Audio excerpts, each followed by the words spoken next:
I never thought my marriage would end because of an online forum. Not cheating, not lies, not money. But a forum post. A thread written by my own husband under a throwaway username. A thread titled, "Leaving My Disgusting Wife." Yeah. That's what started all of this. But let me back up a little. My name is Rachel Bennett, I'm 33, and up until 2 months ago I thought I had a solid, stable marriage with my husband, Adam, who is 35. We've been together nearly 9 years, married for 6. We live in Portland, Oregon, in a quiet neighborhood full of dog walkers, hybrid cars, and people who leave notes about recycling bins. Adam has always been structured. He wakes up at the same time every day. He eats the same breakfast. He folds his towels the same way. He has a color-coded closet. Basically, he likes order. I'm the opposite. I'm not messy, but I'm human. I leave a sweater on the couch. I forget to rinse a mug. I eat crackers in bed when I'm tired. I don't break out in hives if a throw pillow is crooked. Our differences were sometimes funny, sometimes frustrating, but never deal breakers. Or so I thought. About a year ago, Adam started becoming increasingly irritated by little things. A dish left in the sink turned into a sigh. A towel hung incorrectly turned into a comment. If I left my makeup bag on the counter for 10 minutes, he'd move it to the hallway table in silent protest. I thought it was stress. He works in IT for a cybersecurity company. Long hours, big projects, lots of deadlines. Then came the suggestions. Maybe your portion sizes are too big, Ratch. Do you really need dessert? Maybe you should try waking up earlier to be more productive.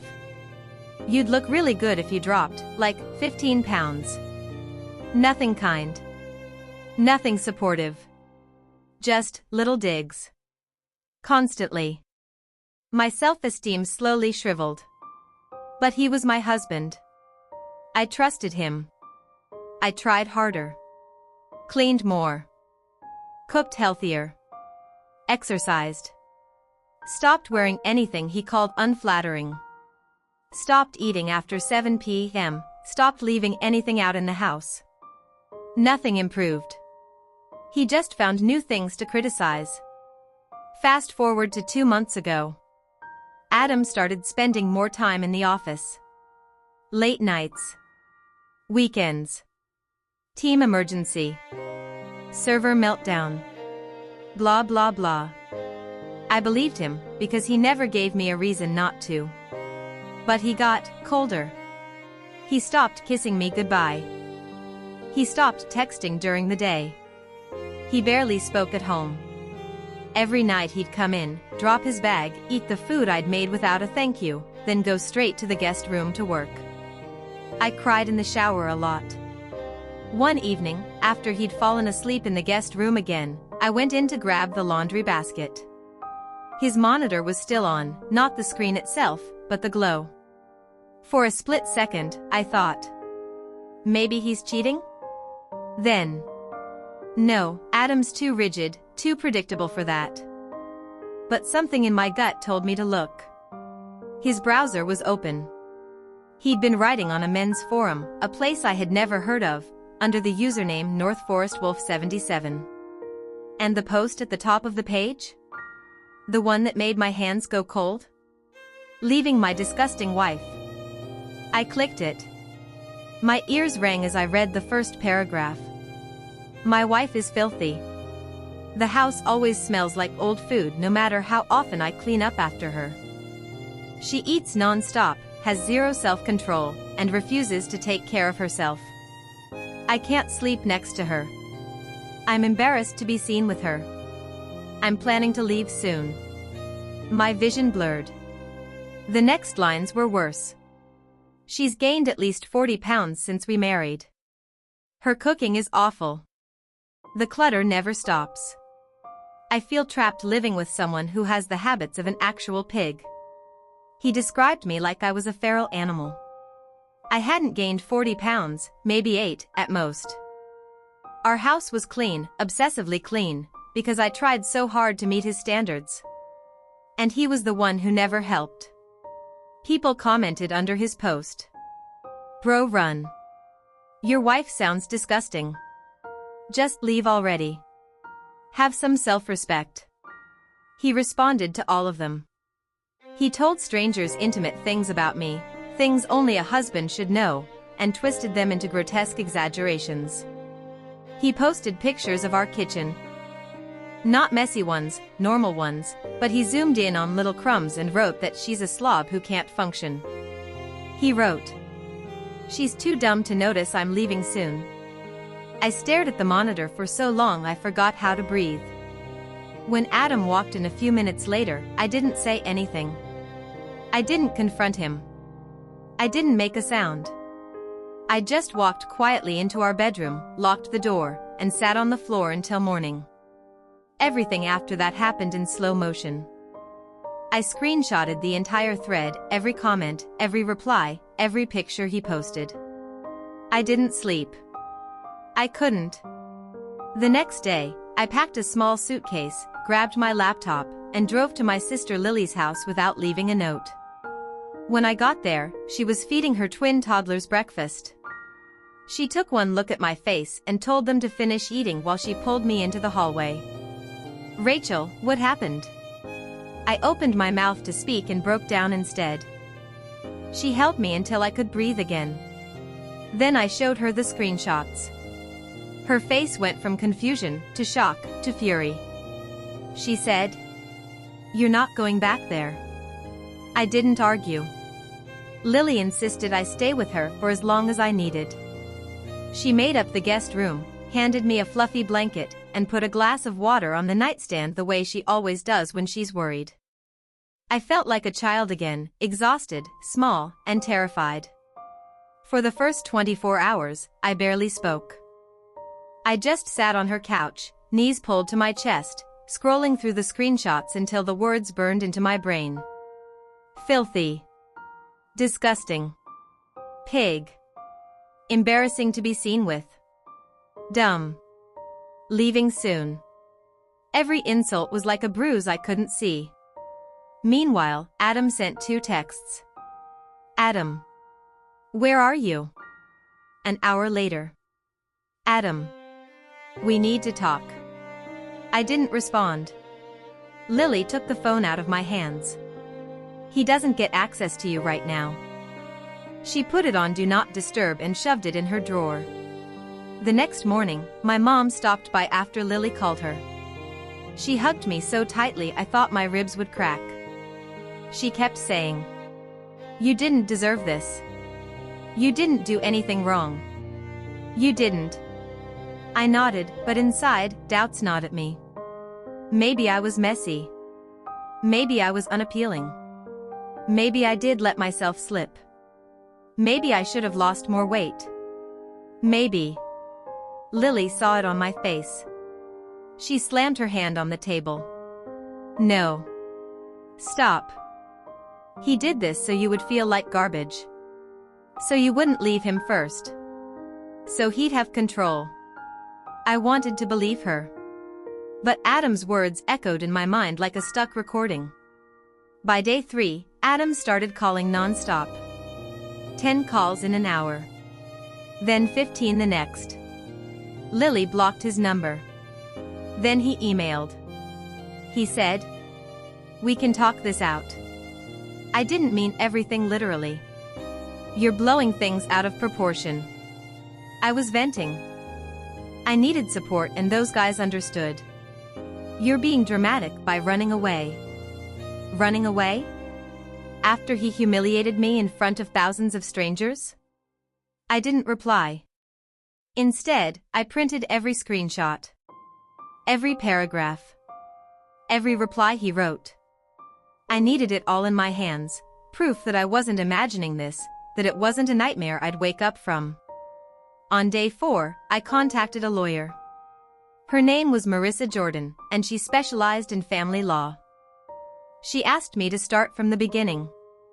I tried to explain the timeline, but halfway through, I started shaking. She told me to take my time. After I told her everything, she said, "Rachel, this is emotional abuse. Documented emotional abuse." Hearing it labeled out loud made my stomach twist. She continued, "This is grounds for divorce, and you have a strong case. But you don't have to decide today. I'll walk you through every step when you're ready." I thanked her and hung up. My hands were cold. That evening, Adam showed up at Lily's house. He pounded on the door, yelling my name like I had done something to him. Lily told me to stay in the guest room. She stepped outside, closed the door behind her, and confronted him on the porch. I could hear them through the window, muffled but intense. "Adam." She misunderstood. "She's overreacting." "Lily. You humiliated her in public." "Adam. It wasn't public." "Lily. You posted it online." "Adam. It was anonymous. No one knew it was her." "Lily. You knew. And she found it. And you lied about her. You trashed your own wife." "Adam. I was venting. I didn't think." "Lily. That's the problem. You didn't think about her. At all." He kept insisting he didn't mean everything literally, that it was frustration, and that the guys on the forum got it. He didn't apologize. Not once.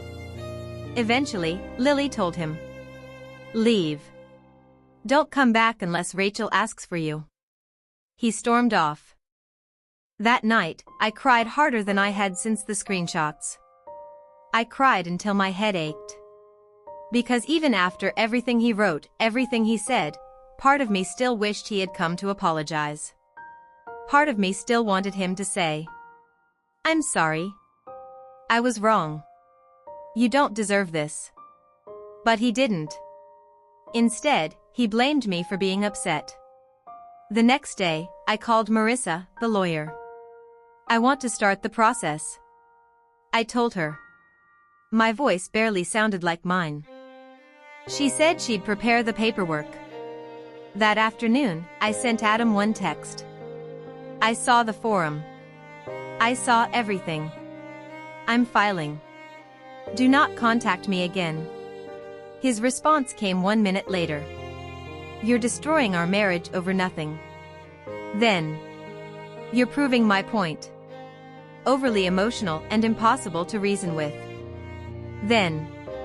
I'll make this difficult if you force me to." Lily grabbed the phone and blocked him again. Over the next week, I stayed with her while we worked through logistics, bank accounts, mail forwarding, taking my name off various things, planning when I'd go back to the house to pack my belongings. I dreaded seeing him. I dreaded stepping foot inside that house.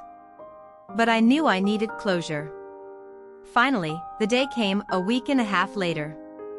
Adam agreed to leave the house for 2 hours so Lily and I could pack. But of course, he didn't stay away. The air felt heavy before we even pulled into the driveway. I hadn't seen our house, his house now, in almost 2 weeks. The last time I stood on that street, I still believed my husband loved me. Lily parked across the street, squeezed my hand, and said, "He doesn't get to hurt you again today. Grab your things, keep your head up, and we leave." "That's it." I nodded, even though my stomach felt like it was being wrung out. Adam had promised he'd leave the place for 2 hours. He'd sworn it. Lily made him write it in a text so we had proof. But promises from him meant nothing now. We walked up the driveway, and the first thing I noticed was how spotless everything looked, unnaturally spotless. The porch swept. The mat straightened. The potted plants arranged symmetrically. Not for me.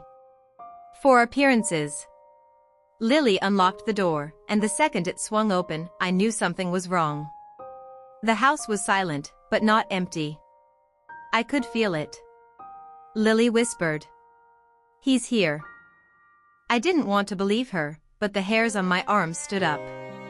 We stepped into the living room. And there he was. Adam. Sitting on the edge of the couch, elbows on his knees, staring at the door like he'd been waiting for us. My legs locked. Lily stepped in front of me, shoulders squared. You said you'd be gone. Adam ignored her completely. His eyes were locked on me, intense, dark, unreadable. Rachel, we need to talk. I didn't move. He stood up slowly, like approaching a wild animal. I don't want to talk, I said, voice shaking. He ignored that too. He took a few steps closer. You're really doing this? Lily placed a hand on my arm. A warning to stay back, not to react. He exhaled loudly. You're throwing away a marriage because I wrote a stupid post online? A stupid post. A stupid post. A post where he called me filthy. Disgusting. Unintelligent. A pig.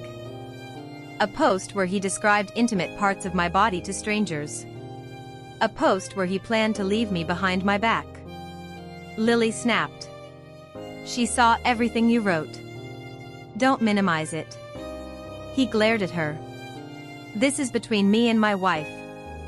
I finally found my voice. Not anymore. I'm done. His jaw tensed. So you're really divorcing me? I didn't answer out loud. I didn't need to. He scoffed, a bitter, ugly sound. I knew it. You are overly emotional. You are irrational. This whole thing proves it. Lily raised a hand. Adam, leave. Now. He stepped closer and lowered his voice. Rachel, you're making a mistake. You'll never find someone who puts up with all your habits the way I did. My chest tightened. All my habits? You mean the messiness that didn't exist? The body that gained 8 pounds? The personality he crushed? The confidence he drained? The woman he humiliated in front of thousands of strangers?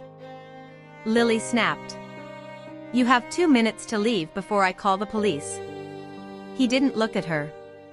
He just kept staring at me, like his eyes alone could pull me back into submission. Then he said the quietest, most venomous sentence of all.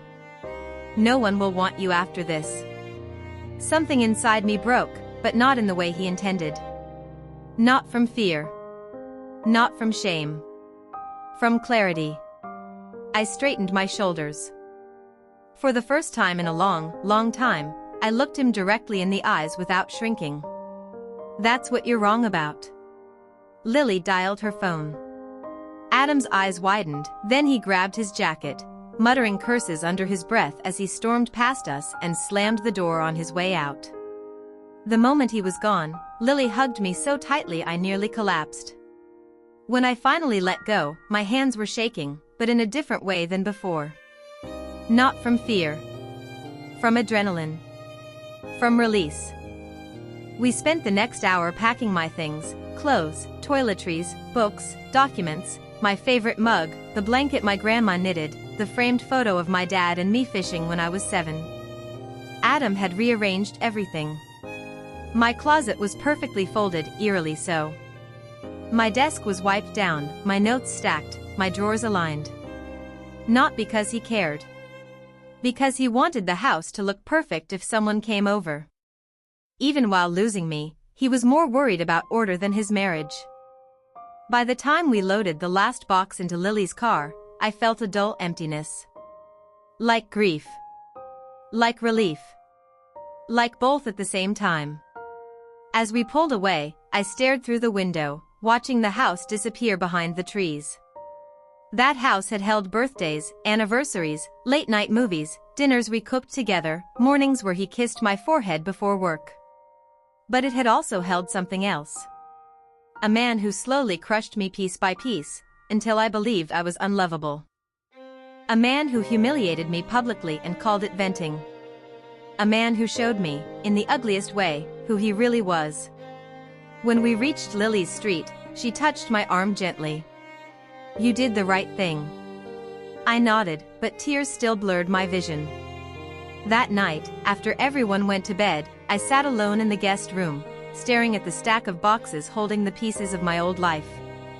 And I felt something I hadn't felt in months. The faintest spark of myself. A tiny glow. A heartbeat.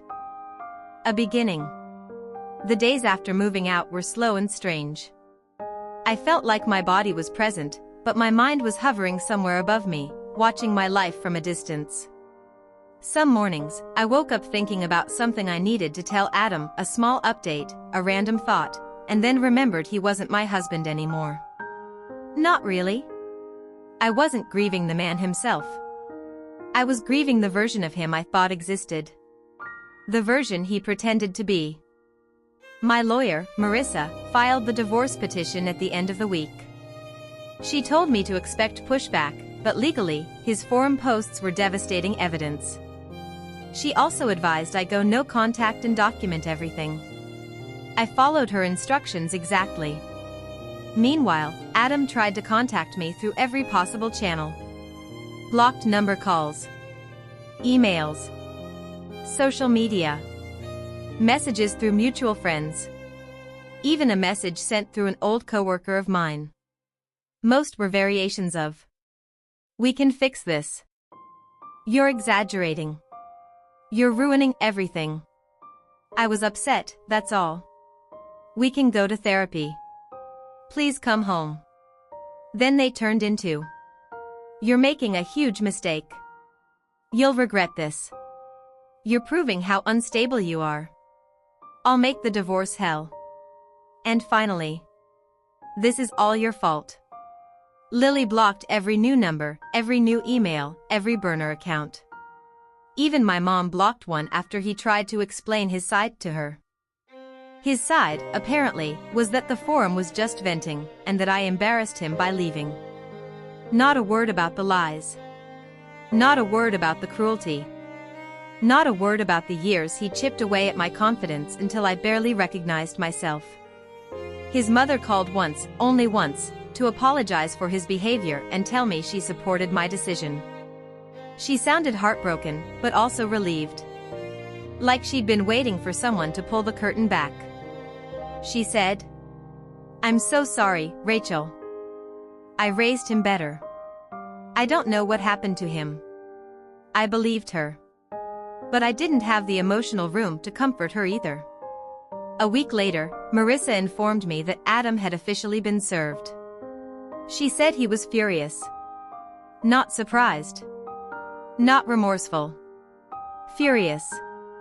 He tried to claim I left him without warning, that he was blindsided, that my departure was irrational emotional instability. Marissa laughed when she told me. He dug his own grave the second he posted that thread. Now came the part one had been dreading, the property division. The house was legally in his name, so I didn't want it. But I did want the things I paid for, furniture, electronics, heirlooms, personal items. Adam, of course, insisted everything was his. Even the things I bought. Even my childhood keepsakes. He was determined to punish me. Marissa handled the correspondence professionally, but she told me privately. His behavior is textbook. This is exactly how men act when they lose control of their preferred target. That word, target, stuck with me. Because that's exactly what I'd been without realizing it. Targeted. Criticized. Worn down. Until my world shrunk to the size of his approval. The divorce process dragged on for weeks, but slowly, things began to settle. I found a therapist. I started journaling. I took walks. I drank my coffee slowly instead of rushing through mornings in a panic. Little things felt huge. Sleeping without fear of being judged for leaving a book on the nightstand. Cooking what I wanted, not recipes that fit someone else's diet preferences. Choosing clothes without hearing a voice in my head criticizing my body. Laughing, really laughing, with Lily's kids. Looking in the mirror without bracing for harshness. One afternoon, I met with my therapist and admitted, "I don't know who I am without trying to please him." She nodded gently and said, "Then now we get to find out." I cried for half the session. Weeks later, when Marissa called to tell me Adam had finally agreed to the terms and the divorce was finalized, I didn't feel triumphant. I felt free. Quietly, peacefully free. A few days after everything was officially done, I went back to the house one last time, not inside, just parked across the street. It was late afternoon. The windows glowed warm in the fading light. I wasn't sad. I wasn't angry. I was grateful. Grateful that I found the forum post. Grateful that Lily opened her door that day. Grateful that the truth came out before I wasted more of my life trying to twist myself into someone else's definition of acceptable. As I sat there, I said out loud, softly but firmly, I am not who he said I was. And it felt true. It still feels true. My life now is quiet in the best ways. I'm rebuilding. Rediscovering. Growing back the pieces of myself he tried to starve. I'm learning to love my own space, imperfect, warm, real. I'm learning that disgusting was never about me. It was about control. Projection. Cruelty. I'm learning what it means to take up space unapologetically. What it means to choose myself. What it means to be free. And for the first time in years, I like the person I see in the mirror.